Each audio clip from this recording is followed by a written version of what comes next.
today. As mentioned, my name is Jason Clamme.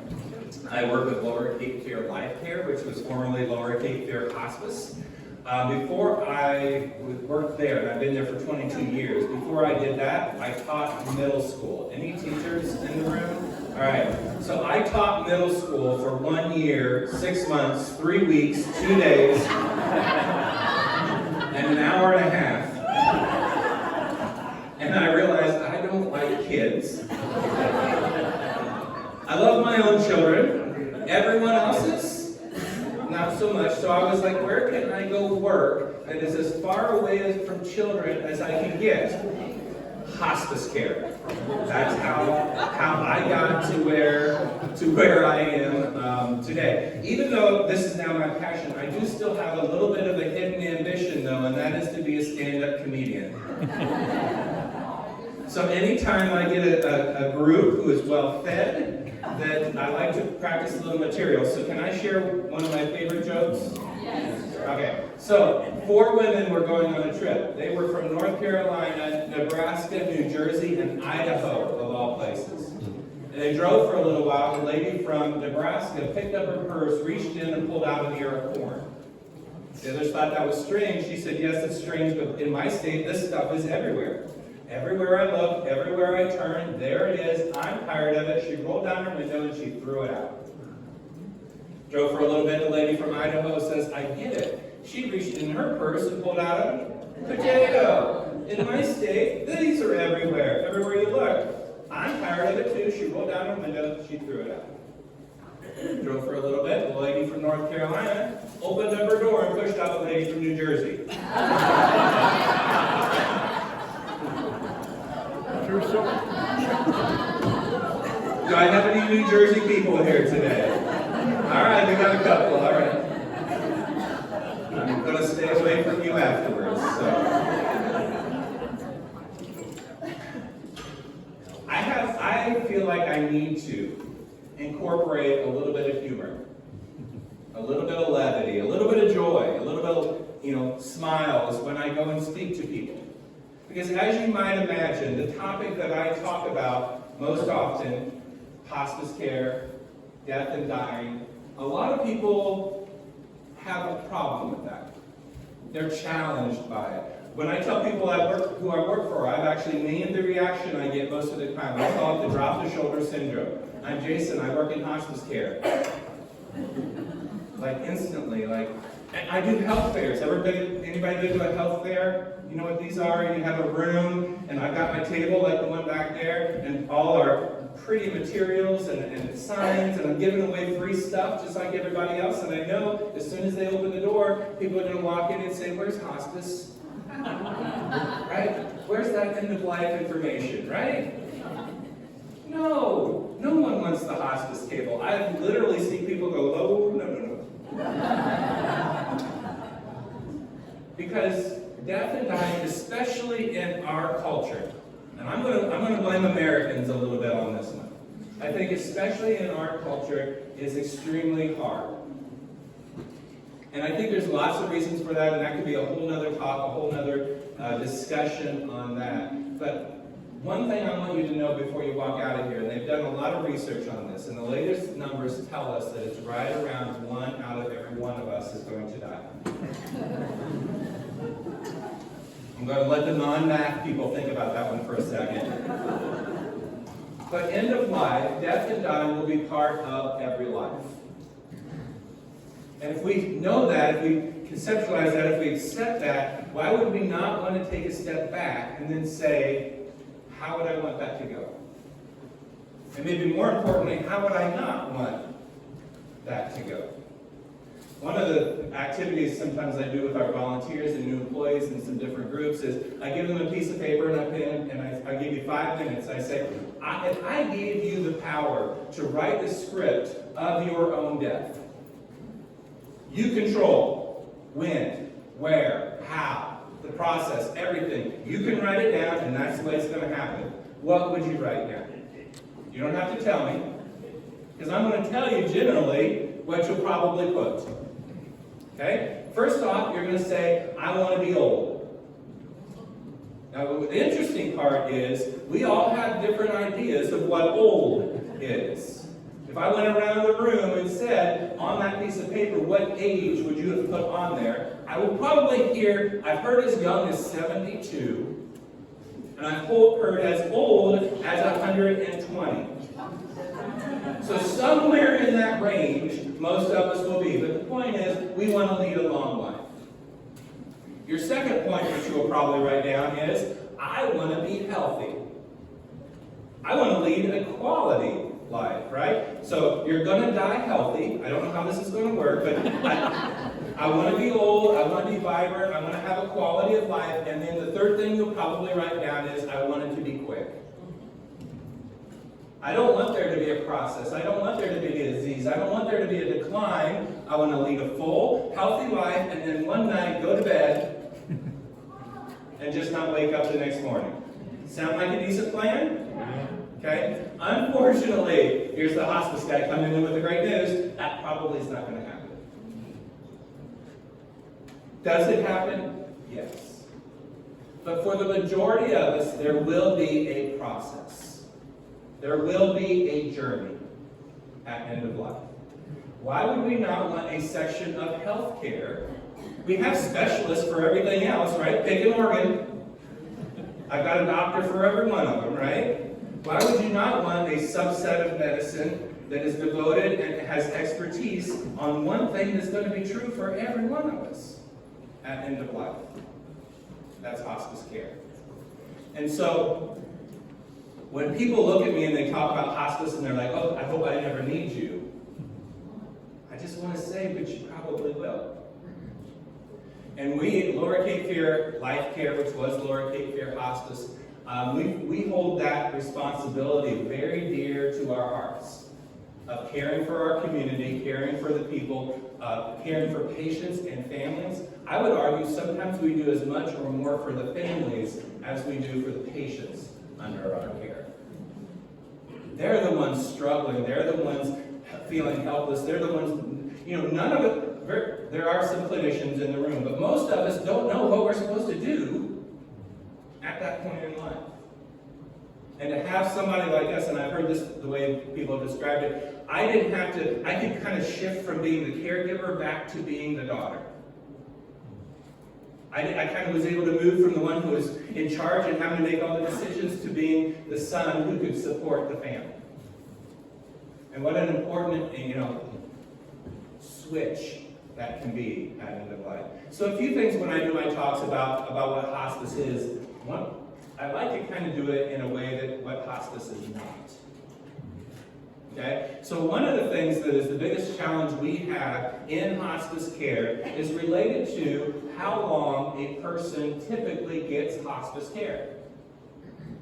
First of all, does anyone know to be eligible? So at what point is someone eligible to have hospice? Does anybody know that?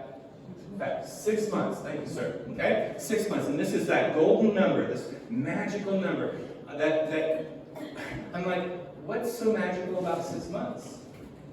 Why couldn't you get hospice at 8 months? Why can't you get hospice at a year? What happens here? Who decided that 6 months is the right number to make hospice a benefit? Anybody know the answer to that one? Insurance and Medicare. All right? The government. They said, okay, this is a legitimate thing. We think people at this point and further would be eligible for this. So that right there is really the only thing, those two things, that has to be true for a person to qualify for hospice care. That a doctor somewhere has said, in my best guess, my best judgment, if, and this is the second condition, if we change the goal of care from aggressive, curative, trying to extend life to what's called palliative or comfort or quality of care, if we make that switch, and in my judgment they would be, they have less than 6 months, then that person is eligible for care, and Medicare, insurance, and Medicaid will pay for it. Why is this the biggest challenge? Because most people don't get hospice for 6 months, even though it's paid for. Most people don't get hospice for 3 months. Most people don't get hospice for 1 month.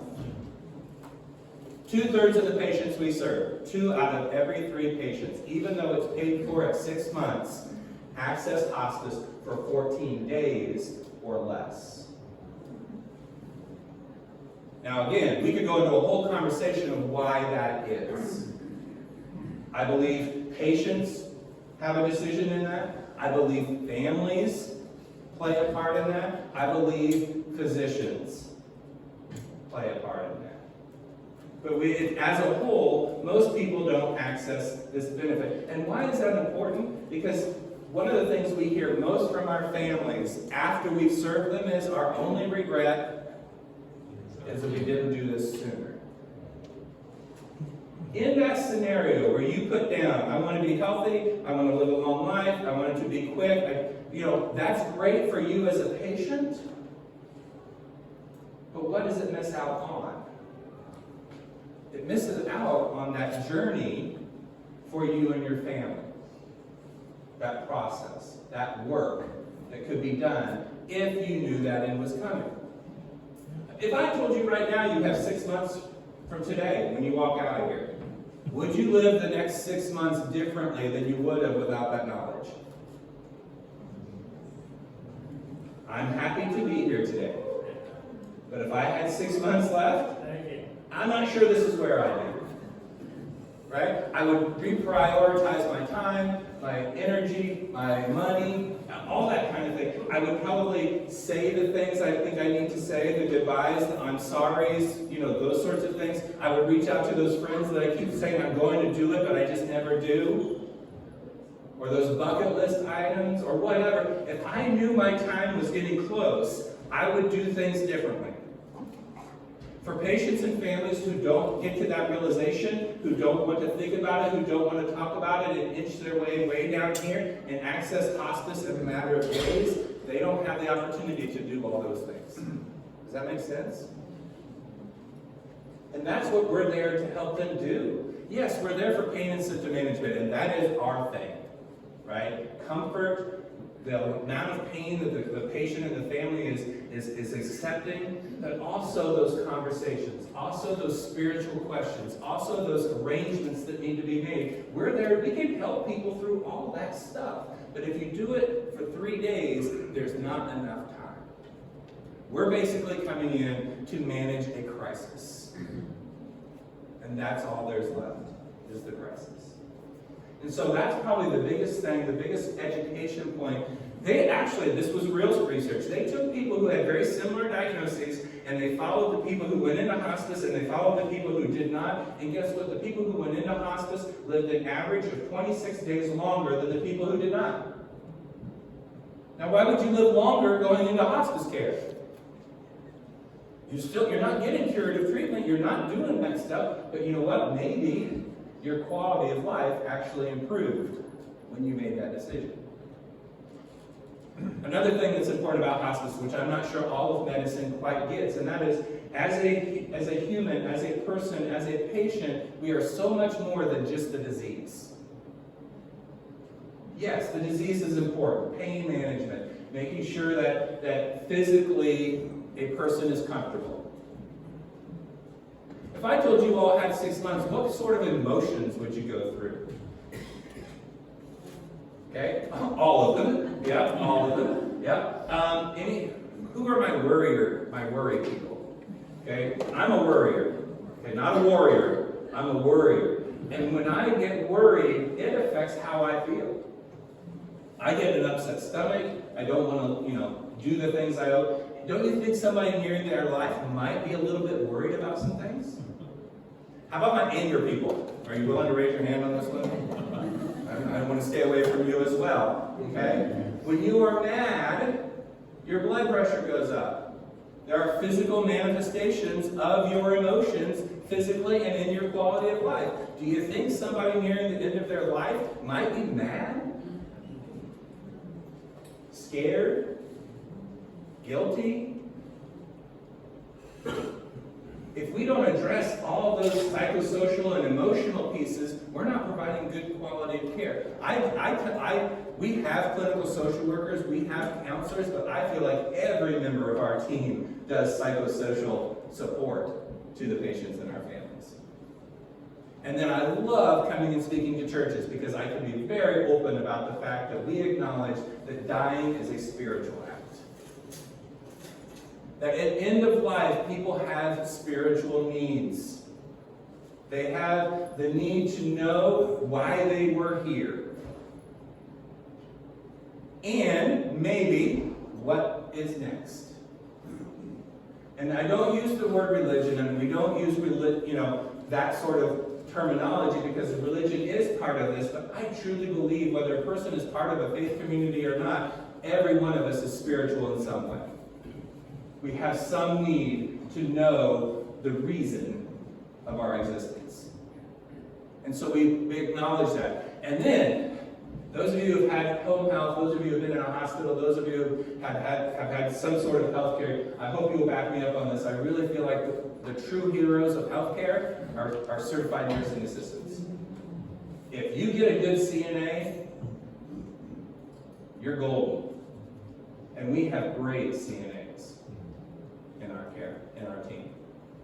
Then we get to a point, and this I get really energized about this one because we actually use volunteers. Medicare says they actually require it. They said the original hospice was a volunteer-run program before Medicare paid for it. We started back in 1980 as all volunteers providing the care because it wasn't paid for.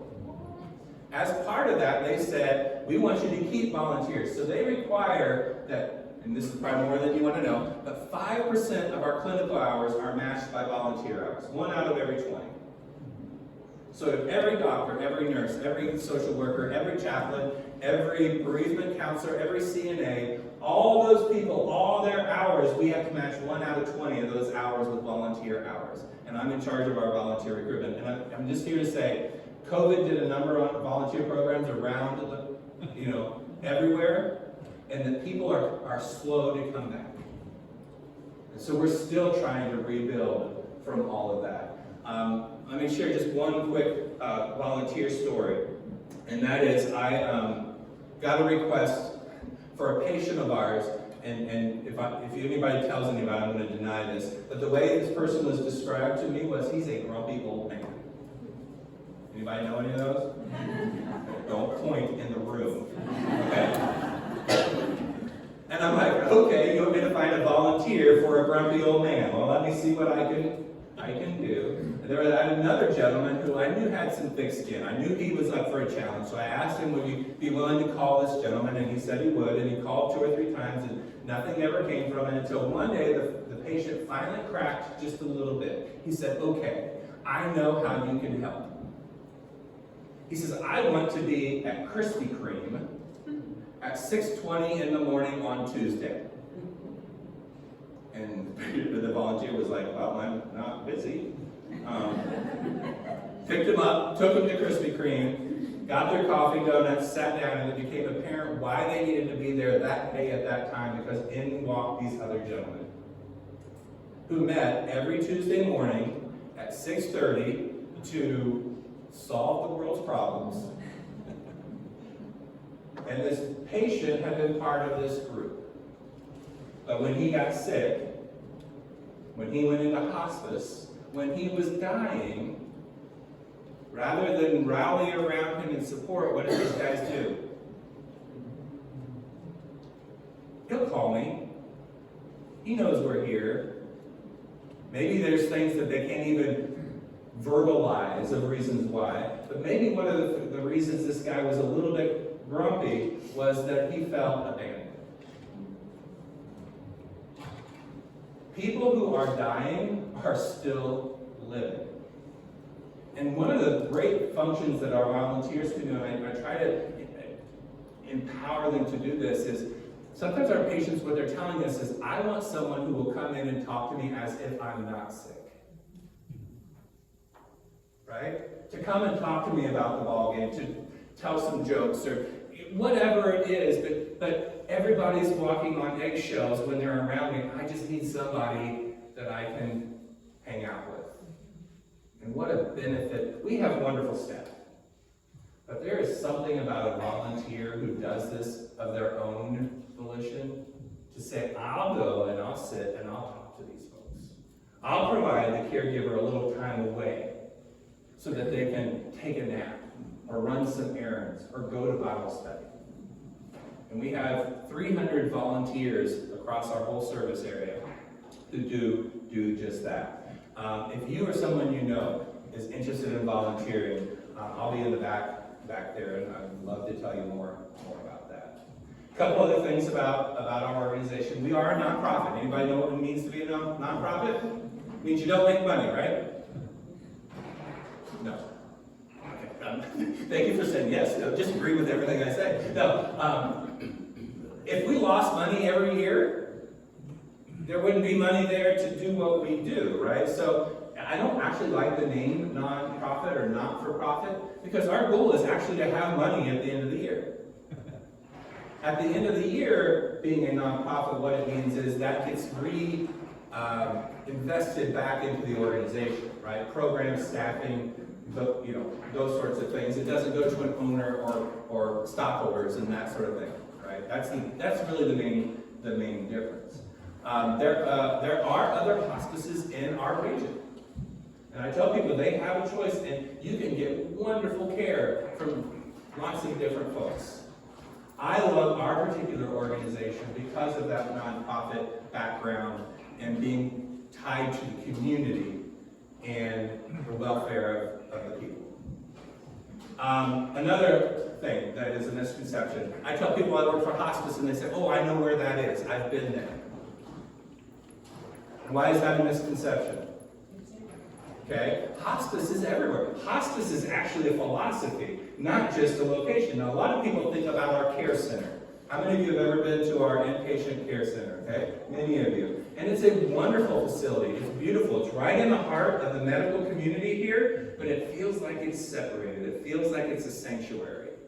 It's calm. It's peaceful. However, the bulk of our patients are not there. We actually operate 3 care centers. We have the one here, which is 18 beds, so I do the math here. We have one in Supply, which is 6 beds, and we have one in Whiteville, which is another 6 beds. How many beds is that? 30 beds. 30 patients that we could be serving at any one time in one of our facilities. How many patients are we serving in hospice today? 560. So the vast majority of people in hospice care are not in our facility. Where are they? Okay, so one of the basic tenets of hospice care, why it was created, was to provide care where people are most comfortable. When you wrote your scenario, right, I'm going to be old, I'm going to be healthy, and I want to die in the ER. Right? Okay, no, not the ER, that's a little extreme. I want to be in a nursing home. I want to be in a facility. No, most people, now we're all a little bit different, but most people, what are they going to put? I want to be at home. Right? I want my recliner. I want my cats. Where'd the cat lady go? She was right over here. You have your cat lady? I want my cats. I want my remote control. I want my people, right? And that's what hospice, the original Dame Cicely Saunders, she came up with the concept. She said, hospitals are wonderful and they serve a purpose. They serve a rehabilitation and a curing and a getting you back out there purpose. They are not made for places to die. So it kind of takes it back to the old times where families cared for their own. The doctor, remember Little House on the Prairie? I'm kind of dating myself on this, but Little House. Remember the doctor on Little House on the Prairie? What an amazing medical professional this guy was. Before you could call or even do all those things, he knew where to go, and he showed up on a horse and brought in a little black bag that whatever ailed you, he was going to fix with what was in that bag. I kind of think of hospice as that. We don't have big CAT scans machines and robotic surgical, we come in at your home where you you are, where you're comfortable, and provide the care that you need to enjoy the time that you have left. I want to touch on, because this is a tough subject for a lot of people, and that is the difference between hospice care and palliative care. Okay, so you've heard of palliative, right? So I'm going back to my old 7th grade teaching days here, so stay with me. So you remember Venn diagrams? So you have a circle, you have another circle, and then in the middle there's an area where they overlap, right? So then we're going to just imagine that in your head. So one circle is going to be palliative care. Okay? And this is with a small p. Meaning, first of all, I hate to jump ahead, but what does palliative even mean? What's that word mean? What's that? Oh, you ask. It means to palliate means to lower the intensity of something typically negative, right? And most often is used to describe pain. So it's to decrease the intensity of pain. That's what palliative. Anything that does that is palliative. We think about medicine. You think of painkillers. You think of stuff that keeps you comfortable. But there are other things that can be palliative. Any of you get calmed down, it palliates your stress when you listen to certain kinds of music. That's palliative. Okay? Anybody, I won't use all the examples, but certain kinds of food. Anybody get massages? There's other things that we do to palliate stuff. And here's the other thing. Every medical provider out there practices palliative medicine. Right? If you go have a surgery, I guarantee you're going to get something for the pain. You go get your tooth pulled, I guarantee you're getting something for the pain. Palliative with a small p, that one circle, is all that stuff. Okay? This other circle over here, sorry, I didn't keep walking down the scene, no? The other circle over here is hospice. Now, actually, I didn't, let me do that wrong. The other side over here is curative. Okay, so now this is all the stuff that is the surgery itself, the pulling the tooth, the doing the stuff you need to do. There is a little bit in between here where you can actually have palliative care or palliative medicine and curative stuff. Our palliative program, you can actually still be getting chemotherapy and palliative care. Does that make sense? Now, what I should have done is within that big circle of palliative medicine, there's a whole other circle that's all the way in there, and that's hospice. And hospice does palliative medicine. Okay? Our palliative care program provides extra care, consultation, care management, things that, especially with people who are still maybe getting this curative stuff, or people who might be just a little bit beyond that 6-month number, but still need some extra hands and care and conversation, they can access our palliative care program prior to then accessing hospice. Okay. A few years ago, and I've got about 2 minutes and then I'll hand it over. A few years ago, we changed our name. We used to be Lower Cape Fear Hospice, right? Now we're Lower Cape LifeCare. Why? This is one of the most interesting parts of that whole process is we did a study of the service area that we serve, and we learned that the company that did the project told us that we had the highest, unaided name recognition they had ever seen. Okay, thank you. So unaided means they went around and they just asked people, tell me the name of the hospice in your area. And they came up with Lower Cape Fear Hospice. Wasn't on a list, wasn't like, have you ever heard of this? Tell me a hospice. They told them the name. Highest they had ever conducted. Why would we go about wanting to change that? Right? Well, one of the reasons is because we do more than hospice. I mentioned our palliative care program. A palliative care patient may or may not want to be thinking that they're getting care from Lower Cape Fear Hospice. I'm not there yet. We created a program we call Memory Partners, LifeCare Memory Partners. We saw a need. Those of you who have ever served someone with dementia, know family members, people in the church, neighbors, whatever, you know the challenges of dementia start way before 6 months. And so we saw that there was this huge need out there for people who were calling us saying, we need the help, but we couldn't, even before palliative care was an option, they were struggling. And another point, this again, real research, they show that the relative health of a dementia caregiver decreases faster than the relative health of the person living with dementia. So we created a program, LifeCare Memory Partners, that provides training, education, support, respite for people who are not hospice, they're not palliative care, they're way up here. And we provide that one complimentary. We got a big old grant to create this thing. And now CMS, which is Medicare, which is the government, is saying, you know what, we see this as a real big issue coming down the pike.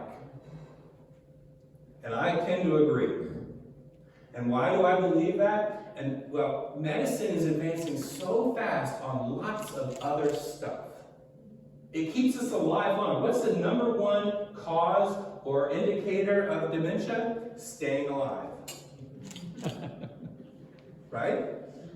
The older we get as a culture, as a people, the higher chances and likelihood that somewhere within that, Alzheimer's and dementia-related diseases could be part of it. And how are we as a community, as a society, as a medical field, how are we going to deal with that? And how are we going to care for those patients and those caregivers? And so we created a program to be at the forefront of that. We call Memory Partners. We have our volunteer programs, we have our veterans programs, we have our grief programs. Those are all things we provide in the community that may or may not fall right under that hospice name. So we needed something to better describe who we are. All right, I'm at my time limit, so what I'm going to do is I'm going to hand it over to the other two, but then hold your questions till the end and we'll all come back up and feel happy to answer any of those. But I think, Beth, you're going to be next, correct? Yes. Yes. Okay. Okay. Thank you. So I'm going to use note cards, just put them over here. I have about 10 minutes, so I hope I can say everything in 10 minutes that I want to, because there's so much to cover. But I didn't set my alarm. But my name is Beth, and I've been working in the outpatient and the inpatient hospice settings. And so I don't know as much about palliative care, so I'm just going to talk about hospice. So I started 17 years ago in the outpatient department, and I was serving patients in New Hanover County homes and facilities, long-term care facilities or assisted living, and so that is their home setting. And everybody that is admitted to hospice care, like Jason said, they have a hospice care team. And that consists of a hospice physician, a nurse, a social worker, a hospice aide, a volunteer, and a chaplain. And people don't have to utilize all of those services. Once in a while, you'll get somebody that said, well, I just want the nurse. I want your weekly visits and I want the hospice physician, but I don't need a social worker. And the truth is everybody needs the social worker, but I think social workers get kind of a bad reputation because they're the people who take children away. But they do a lot of things. They help look at the whole situation in the home. Does this person have guilt for maybe not doing enough for their loved one? Does this person need a break? Does this person have any other support in their neighborhood or their church or their family to help care for this person that they love who's sick? So everyone needs a social worker, even if they think they don't. Chaplains, sometimes people say, well, I have support from my church and my family, and that's okay. Not everyone wants a hospice chaplain, but they are there. Hospice aides, not everybody wants a hospice aide because that's very private, and it's very humbling to need help with your bath and personal care. But as spouses and families get more tired, they usually say, I think I would like somebody to come in 2 or 3 times a week and help me bathe. Volunteers are awesome. They are known to come in. I had one woman who was her mother's only caregiver. The other family members were still working. And so this woman who was a retired school teacher in her late 60s was the only caregiver for her 90-year-old mother. And she got out for 2 hours a week to go shopping when the caregiver came to sit with her mother. And her mother slept some of the time, sang gospel songs some of the time, but they had a great relationship with their volunteer. And so the hospice team meets regularly. They're assigned to the patient when they're admitted, and they are their care team for the duration. And they meet every other week in the team meetings, and they discuss different things that have come up.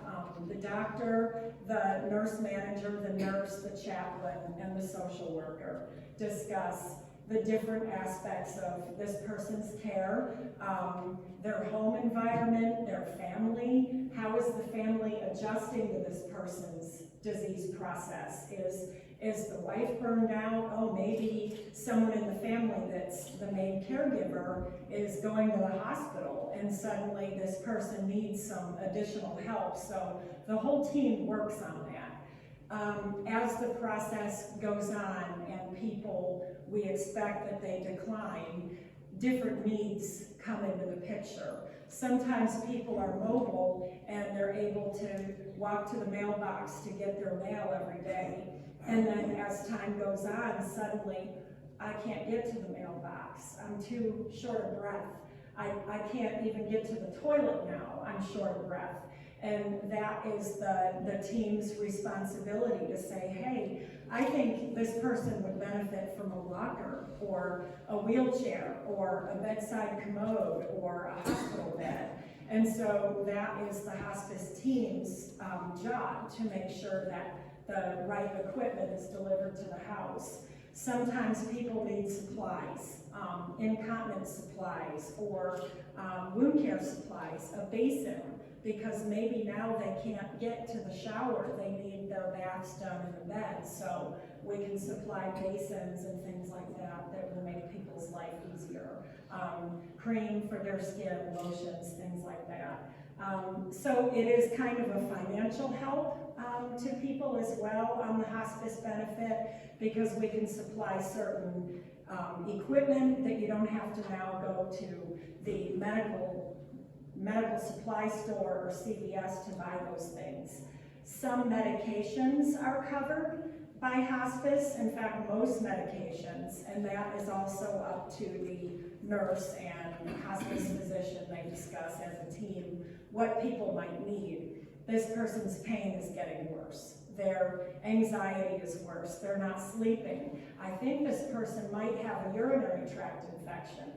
And the positive thing about hospice being able to go into people's houses is that we can get the hospice physician to order what that person might need, and the family member can go to CVS or the local store and pick up their medication without having to go to the doctor's office and sit there and get into the appointment. So the hospice physician is available. I never had trouble getting up with them on the phone or by email or text and say, hey, can I call you about Mrs. So-and-so because I think she has a urinary tract infection, or she's having horrible pain and she's not sleeping at night. And within 15 minutes, I would get a call or an email back, hey, let's try this medication. And that person never had to leave their house. So I can't say enough about how convenient it is for people.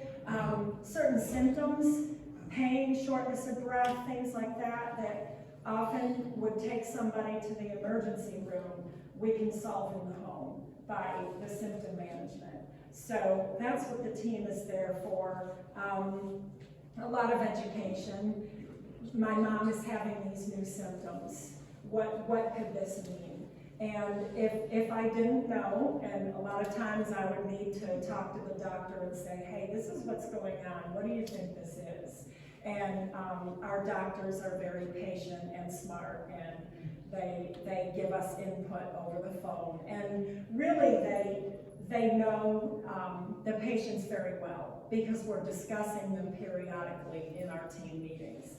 And the inpatient setting is a little bit different, as Jason said. In the home, we usually have patients more long-term. The inpatient setting is different. I wish we could keep people in the inpatient setting like they have them in the nursing home for months and months, and unfortunately we can't, because Medicare doesn't pay for that. So our patients in the inpatient setting are there for respite care. Sometimes their family member just needs a 5-day break. And so we have our respite patients that we serve for 5 days, and then we send them home. And we also have people in there for acute symptom management. Maybe they've been trying all their medications in their current setting, and it's not working. They've increased their morphine or their Ativan for anxiety, whatever it is, and they can't swallow them anymore. Or they're not sleeping and they're just pacing all night long, and the person can't even slow down to take their medication anymore. And that would be a reason for the family to call and see if there's a bed at the hospice care center. And so that's what those people are in there for, is acute symptom management. And so with that benefit of the inpatient setting, they'll get seen by the hospice doctor or nurse practitioner every day. They'll get 24-hour nursing care from the nurse and the nursing assistants. And we have a social worker that's in the facility that can also help provide psychosocial support and talking to the family, hey, I know this is a crisis that this person is in here, but they help them work through some of those issues. And we also have chaplains in the care center for spiritual support if somebody wants that. So it's the outpatient and inpatient are two totally different things, and I've done both.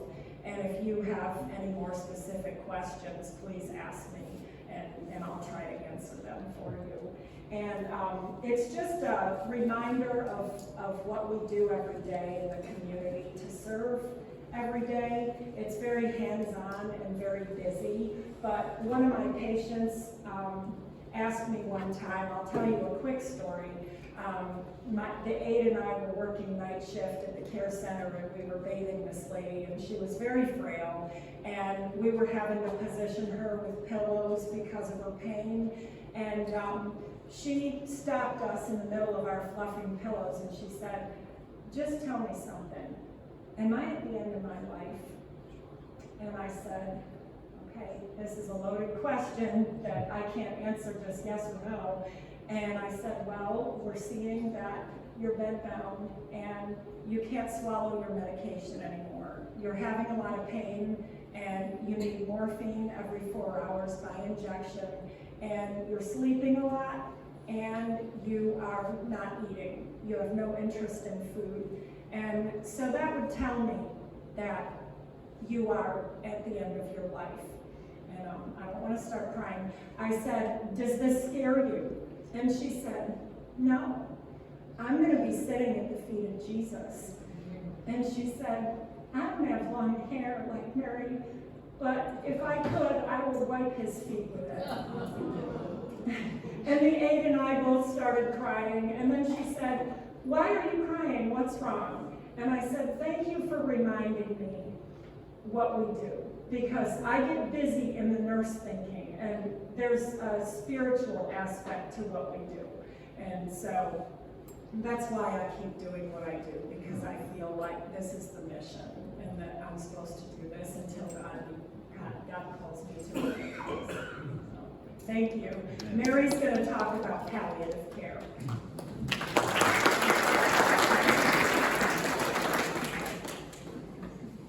Everyone, I am Mary Ochs. I am a registered nurse and have worked for many, many years in nursing and several decades in oncology nursing. Before we moved here 4 years ago, we were living near Winston-Salem, and I worked at Wake Forest Baptist Health. They have a comprehensive cancer center. And when we moved here, while I had retired from full-time work, I missed nursing and wanted to continue it. Plus, we moved here when COVID started, and there was almost nothing that I planned to do in retirement that I could do. So there was a per diem position, and that was at the Zimmer Cancer Center, and I worked there 1 day a week on average in the infusion there. It is oncology, and patients who come, there are benign conditions for which patients are treated, hematology, but the majority of our patients are cancer patients, and that is a frightening diagnosis. We, as nurses and the doctors, all work together to put patients at ease. There's a lot of fright in facing a life-threatening illness. And early on in working, I saw the benefit of trying to give each person the best life that they could live as they're going through this journey. Sometimes patients are treated with a curative intent.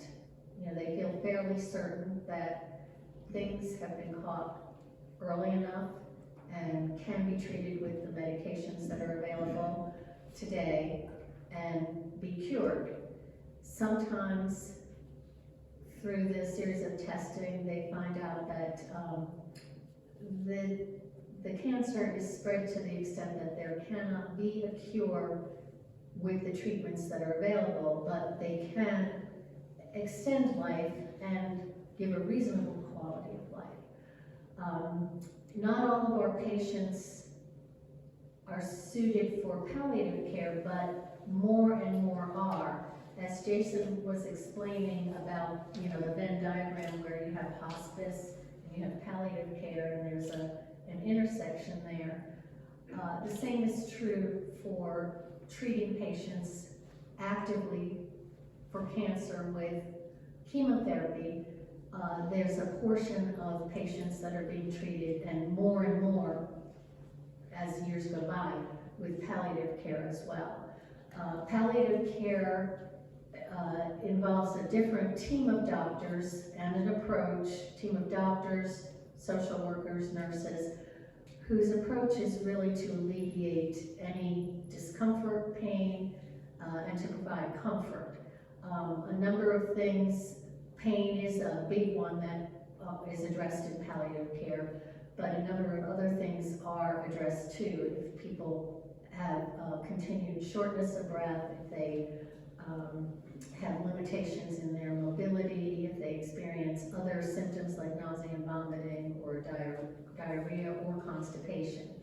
And while seeing your oncologist, maybe ideally it would be nice if they could address all of those things. Oncologists are very busy, they have a multitude of patients, but palliative care can sit down and spend time with patients and with their families and address these issues and help the patients to work through them, and the families as well.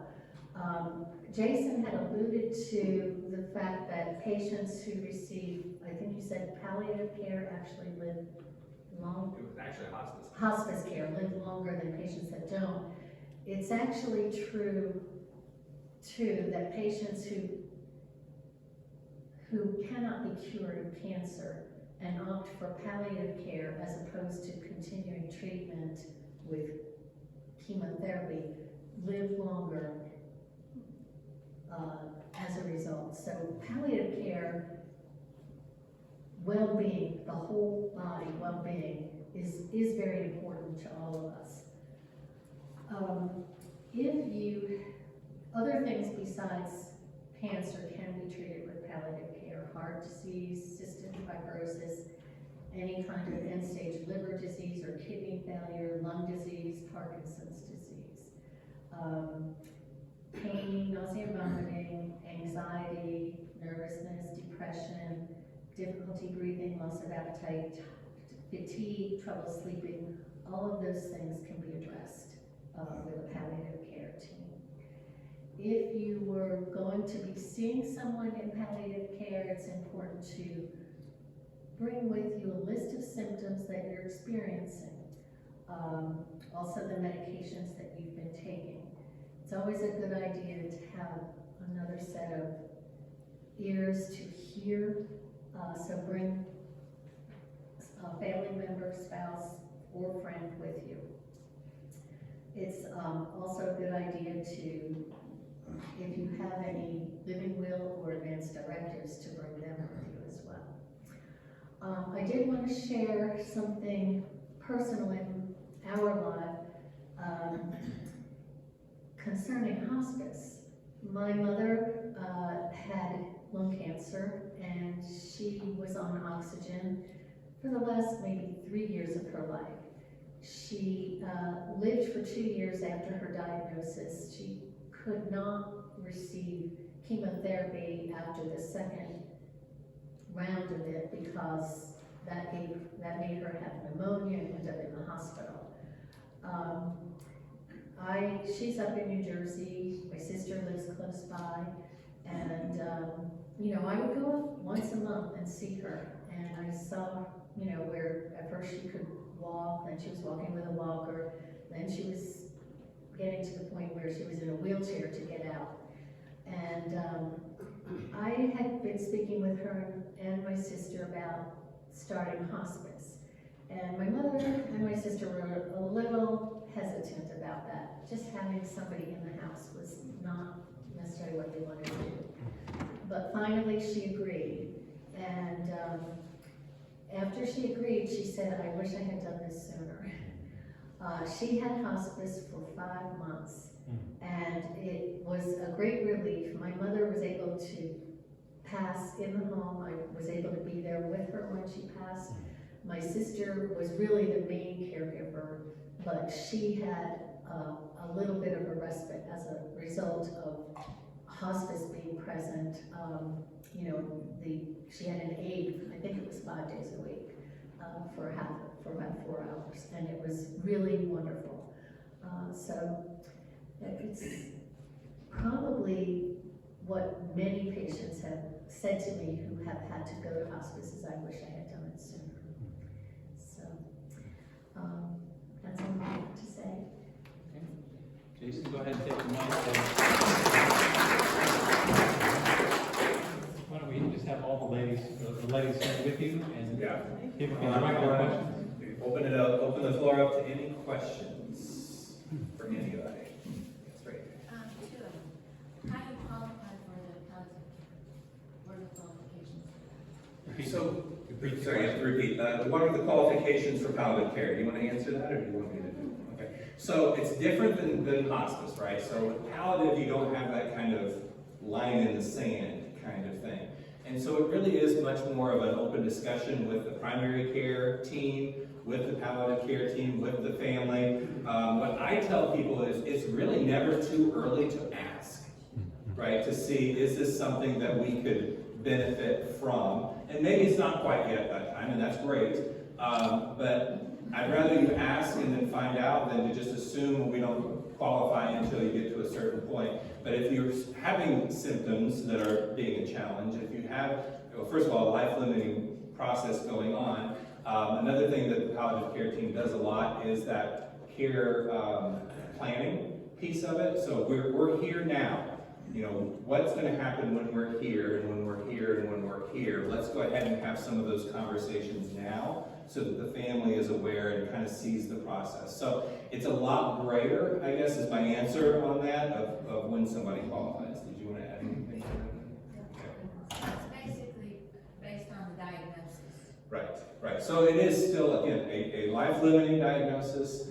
And even if there is some curative stuff going on, are there pain and symptoms that are going unmet, uncared for?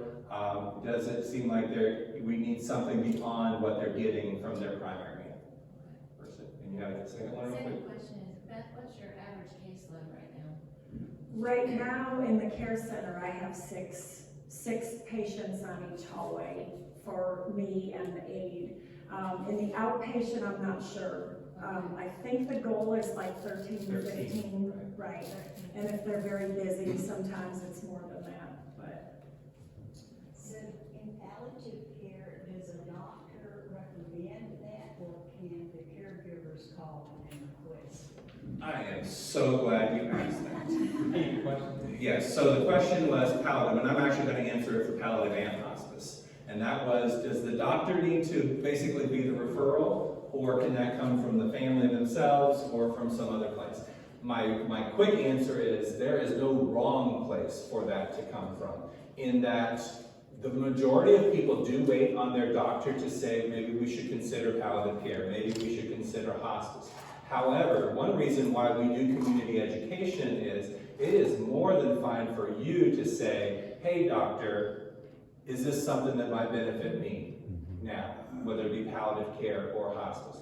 As a neighbor, we can say, maybe I just went to a presentation at my church and I learned about this. Maybe this is something that can benefit you. We have patients and caregivers themselves calling us directly, and that is fine too.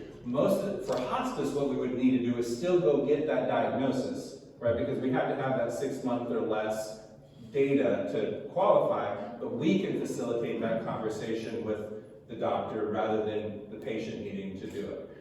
So we have family members, we have ministers, we have neighbors, we have friends, lots of different ways that conversation can get started. Does that make sense? Okay, yes sir. Related to that, just having a note about the palliative care is, y'all come in and make assessments. And at that time of assessments, Right. they said not right now, but we'll come back.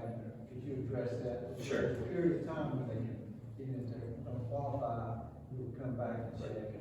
All right, so the question was, even if they don't qualify at that time, really that initial communication is going to be an assessment, right? It's going to be what are we dealing with? What is the prognosis? What's the disease process? What are the family dynamics that are happening? That whole picture kind of thing. And it does happen where we're like, you know what? It's not quite there yet.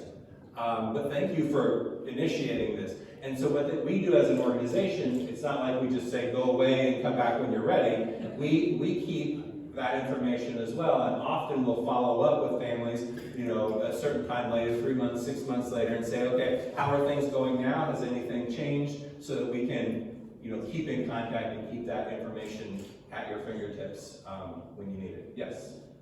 Usually the 6 months, why? The doctor says 6 months. And they live longer? There's 7 months. There's a government say, sorry, you're 6 months away, we'll pay for 6 months. We planted all these questions. So that's a wonderful question. So at the end of 6 months, and Medicare says, okay, you've run out of your benefit. Basically what we do is we reassess. Okay? And I'm not a clinician, so I'm going to put it in non-clinical terms. If the patient is worse now than they were when they came in, so the disease has progressed, we can recertify for another benefit period. And as long as that disease process continues to move and the decline continues to happen, a person can have hospice care for a year and a half. Some people die very slowly. However, what if we get to the end of the 6 months and guess what? They're doing okay. Maybe they're doing better. They're actually gaining some weight. They're out being more mobile, doing stuff they weren't doing before. We do have to what we call discharge. I like to think of it more like graduate. Yay, you're out of hospice. And they go out of our care. Now, the challenging part of that is they're not getting curative treatment when they're in hospice. So why are they better in 6 months than they were when they came in? Maybe it's because of the hospice. Right? I've got people coming to my home. I've got an aide who's helping with my daily activities. I got a volunteer I love. my pain is under control, my state of mind, my quality of life is actually better. And now we have to pull out the thing that is actually benefiting the person. Which is really nice that we have that blanket bucket of palliative care, so we can continue, at least within the organization, to serve, and they're not just going off on their own. They're still within our care, because what we'll see is maybe 6 months later, that decline has come back, and then they re-qualify. The other thing that can happen is patients themselves can choose to go out. It's not like you come into hospice, we close the door, and you can't get out. Right? They can say, you know what, I want to go get another round of something, or I want to try this, or you know what, I'm feeling okay, I don't need you guys for a little while. So they can, what we call, revoke hospice care. And again, a few months later, there's not a limit on going in and out. Does that make sense? Okay. Other questions? I have one. Yes. Still on the palliative. Okay. We're not looking at dying soon, in other words. Right. Right. And so give some examples of people that have gone into the palliative care. What did they go in for? Well, in where I work, primarily they have a cancer diagnosis, and that cancer diagnosis can be cured, and either the disease process or the treatment or both are causing symptoms that should be addressed more comprehensively than simply with your oncologist. Someone might have a lung cancer diagnosis that we know that it's extended outside of the lung. We can control it for hopefully several years, but we can never eradicate it. And they have shortness of breath, maybe they're on oxygen, they have limited mobility, they're not eating as well. Those patients are good for palliative care, and today, But all of those are in cancer. those are in cancer, but someone could have heart disease, they could have Parkinson's, they could have, some kind of a degenerative disease, ALS, Lou Gehrig's disease, something that is limiting them and that can't fully be addressed by the doctor, the specialist that they are with. Yes? Can I add something to that? My mother was in palliative care when she was in assisted living. Mhm. The main reason was she had only one doctor, and they figured that she needed more comprehensive help. So then she was transferred from her one doctor to palliative care, so she got a barrage of people that were helping her. Without a specific diagnosis. And I'll take it to the other extreme. So I don't know if you heard this, her loved one only had one person and they needed some extra help. The other thing that we can have happen is you might actually have someone who has multiple doctors, right? Again, pick an organ. I've got 4 or 5, and they're all prescribing different stuff, and one medication is causing symptoms that's doing something else. So a beauty of both hospice and palliative is now you have this overarching who's looking at all of this and saying, this is what's happening, this is going on over here, and it's causing this, and they can kind of be that 10,000-foot view to see everything that's going on. I'm getting kind of we need to be wrapping up here. Any other questions real quick? Yes, sir. Mine's a good use. Oh dear. Cause of death. Okay. In my case, if they say it's not cause of death, it's heart disease with PA, Right. I'm disabled. Right. That would allow doctors to receive benefits. Correct. For life. I'm kind of confused with that. Well, and I am too, and there's a lot. So the question had to do with VA benefits and the cause of death being correctly put on the death certificate itself, and we are very aware of that issue because of the benefits to family members and all of that kind of thing. So our staff, at least, are trained on those kinds of things to make sure that happens correctly, because it is unfortunate that out there it often happens where people don't get what they deserve because of of a little clerical error that was made on a piece of paper. So I can't really explain that to you real well. I don't know if you know much about it either from your point of view, but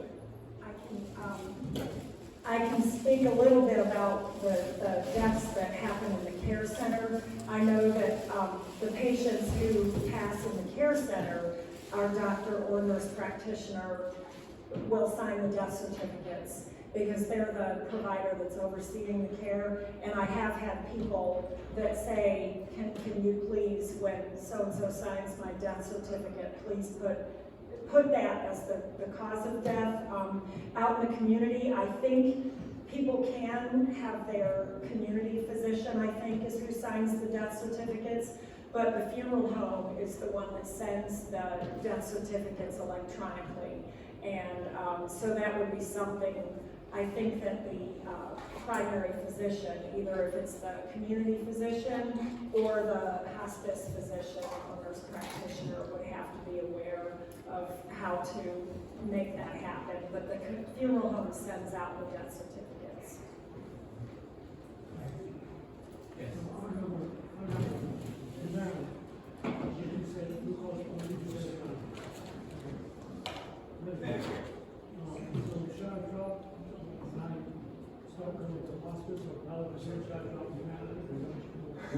Well, okay, so the question had to do with insurance and Medicare and the over coverage and all those kinds of things. So I am not anywhere near qualified to answer that question of whether, but the majority of the people the vast majority of the people who are Medicare eligible, Medicare is the payer for our care, even over the VA. Often, if they are Medicare eligible, it's a better benefit to get it from there versus insurance or VA care or those sorts of things. Now, whether you need to drop that or not, that's a whole other thing. Because the other thing is hospice only takes over, technically, your end-of-life care. So if you have other health kinds of things that need to be cared for, then that's still going to happen outside our window, if that makes sense. All right, well, it has been my pleasure as all of us for being here today. I'll be in the back with some materials if you want to come see me. But thank you to Dan and the church for bringing us. Thank you all for coming, and I hope to spread the word to family and friends about what you've learned today. And I know there's a lot more to learn. So Jason will be here, and the ladies will be here also to answer your questions. And the ladies will be staying every week on Sunday. They'll be here, so you can ask them further questions.